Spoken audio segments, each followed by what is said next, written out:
Telugu news కి స్వాగతం. నేను రూపానాథెళ్ళ. ఆంధ్రప్రదేశ్ రాజధాని అమరావతి నిర్మాణంపై ఫోకస్ పెట్టిన ఏపీ ప్రభుత్వం హై రేంజ్ లో ప్రణాళికలు వేస్తుంది. ఇప్పటికే 34,000 ఎకరాల భూమిని రైతుల నుంచి సమీకరించిన సంగతి మీ అందరికీ తెలిసిందే. ఇప్పుడు మరోసారి 40,000 ఎకరాలు సేకరించాలని నిర్ణయించింది. ఈ మేరకు సిఆర్డీఏ అథారిటీ సమావేశంలో నిర్ణయం తీసుకోవడం జరిగింది. దీంతో త్వరలోనే మరో 40,000 ఎకరాల భూమిని సమీకరించబోతున్నారు. శంషాబాద్ ఎయిర్పోర్ట్ తరహాలో అమరావతిలో 5,000 ఎకరాల్లో అంతర్జాతీయ విమానాశ్రయం నిర్మించబోతోంది.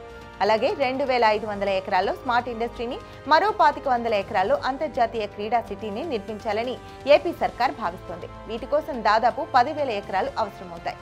ఇందుకోసం భూమిని ల్యాండ్ పూలింగ్ ద్వారా సేకరించాలా లేక అక్విజిషన్ ద్వారా తెలుసుకోవాలా అనే విషయంపై తుది నిర్ణయం తెలుసుకోవాల్సి ఉంది.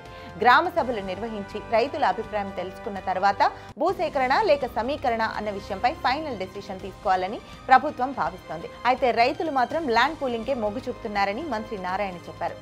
పూలింగ్ అయితే 40,000 ఎకరాలు సేకరించాలని, అప్పుడే 10,000 ఎకరాలు మిగులుతాయన్నారు.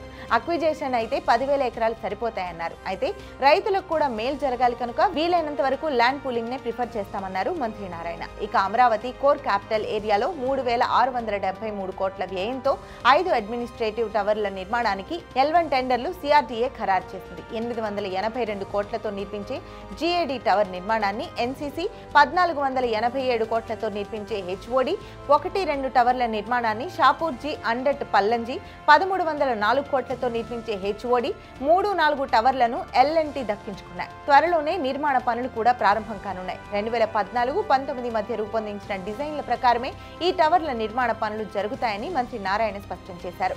3 ఏళ్లలో అమరావతి కోర్ క్యాపిటల్ ప్రాంతంలో అన్ని నిర్మాణాలను పూర్తి చేయాలనే లక్ష్యంతో ప్రభుత్వం ఉందని చెప్పారు.